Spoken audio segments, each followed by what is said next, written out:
যে রুকিয়ার কিছু সাপ্লিমেন্টারি বলি আমরা। তো রুকিয়ার সাপ্লিমেন্টারিগুলো হলো এগুলা রুকিয়ার সহযোগী। এই রুকিয়ার পাশাপাশি এই সাপ্লিমেন্টারিগুলো যদি আপনি ব্যবহার করেন তাহলে আপনার বেশি কার্যকর হবে। তো রুকিয়ার সাপ্লিমেন্টারি হলো যেমন রোকেয়ার পানি, এক নম্বর কি রোকেয়ার পানি। তবে রোকেয়ার সবচেয়ে উত্তম পানি হলো জমজমের পানি। সবচেয়ে উত্তম পানি কোনটি বলেন? রোকেয়ার জন্য সবচেয়ে উত্তম পানি হলো জমজমের পানি।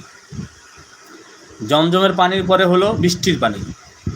জিনজাদু কাজের জন্য, জিনজাদু কাজ এবং রোকেয়া কার্যকার্য বাড়ানোর জন্য আপনি যেই পানিটা পরাবেন সবচেয়ে উত্তম পানি হলো জমজমের পানি, তারপর হলো বৃষ্টির পানি।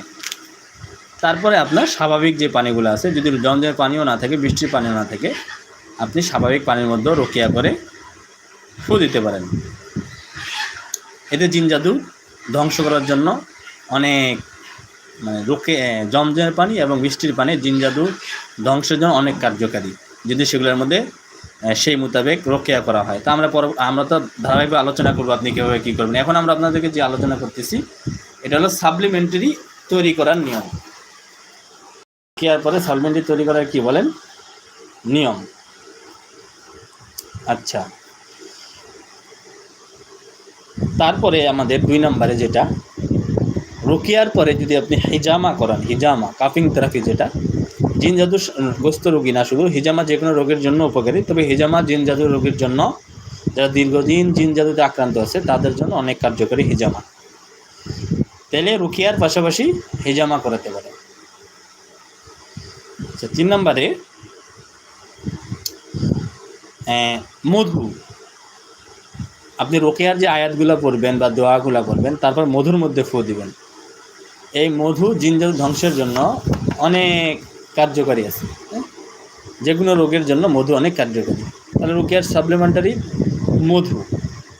4 নম্বরে আপনি রোকেয়া করে বা বিশেষ জিনের আয়াত এবং সেই আয়াত যে বিষয়ে আক্রান্ত থাকবে, তো সেই বিষয়ে আপনি আয়াতগুলো পড়ার পরে আপনি কালো জিরার, 4 নম্বরে হলো কালো জিরার মধ্যে একটা ফু দিবেন।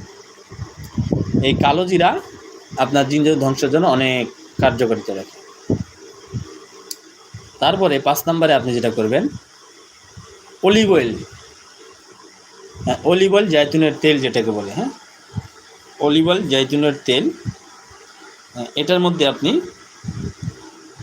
রোকেয়া করে ফু দেবেন। অলিভ অয়েল জাইতুনের তেলের মধ্যে আপনি রোকেয়া করে ফু দেন, এতে আপনার কার্যকারিতা কি বেড়ে যাবে। আপনার জিন জাদু ধ্বংসের জন্য জাইতুনের তেলের উপরে কিছু নেই, অলিভ অয়েল তেল যেটাকে বলে। তাইলে আমরা আমাদের দোয়া কালামগুলো পড়া পরে আমরা জাইতুনের তেলের মধ্যে ফু দিতে পারি। যারা নিজের এবং নিজের ফ্যামিলির চিকিৎসা করব, তারা আমরা যেভাবে আপনাদেরকে ডাইরেকশন দিব, যেভাবে বলবো পরবর্তী ক্লাসগুলোর মধ্যে, আপনারা সেভাবে করে অলিভ অয়েল তেলের মধ্যে 5 নম্বর আমরা সাপ্লিমেন্টারি যেটা বললাম অলিভ অয়েল তেল। আচ্ছা, 6 নম্বরের সাপ্লিমেন্ট হলো খেজুর।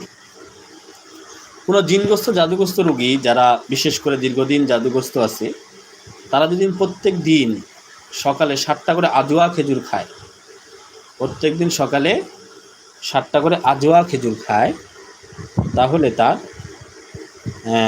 কোনো জাদু তার ক্ষতি করতে পারবে না, কোনো বিষ তার ক্ষতি করতে পারবে না। আজোয়া খেজুর যেহেতু দামি, যদি পারেন খাবেন। প্রতিদিন সকালে আজোয়া খেজুর খাবেন, প্রতিদিন সকালে কী খাবেন? আজোয়া খেজুর খাবেন। তাহলে জাদুগুলো ধ্বংস হয়ে যাবে। আজোয়া খেজুর জাদু ধ্বংস অনেক কার্যকরী।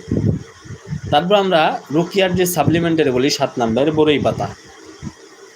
এই বরই পাতা অথবা কুফুর, মানে জাদু ধ্বংসের পিছনে, জাদু ধ্বংসের মধ্যে যদি চিকিৎসাকে বলা হয় যে কোন চিকিৎসা সবচেয়ে কার্যকরী, তে র্যাঙ্কের 1 থেকে 10-এর ভিতরে থাকে বরই পাতার গোসল। এই বরই পাতা এমন একটা কার্যকারী গোসল আছে জাদু ধ্বংসের জন্য, যেটা আপনি আমরা পরবর্তী ক্লাসে যখন বরই পাতার গোসল বলবো তখন আপনি বুঝতে। এখন আপনাদেরকে বলতেছি যে সাপ্লিমেন্টারি জাদু ধ্বংসের জন্য বরই পাতা অনেক কার্যকরী।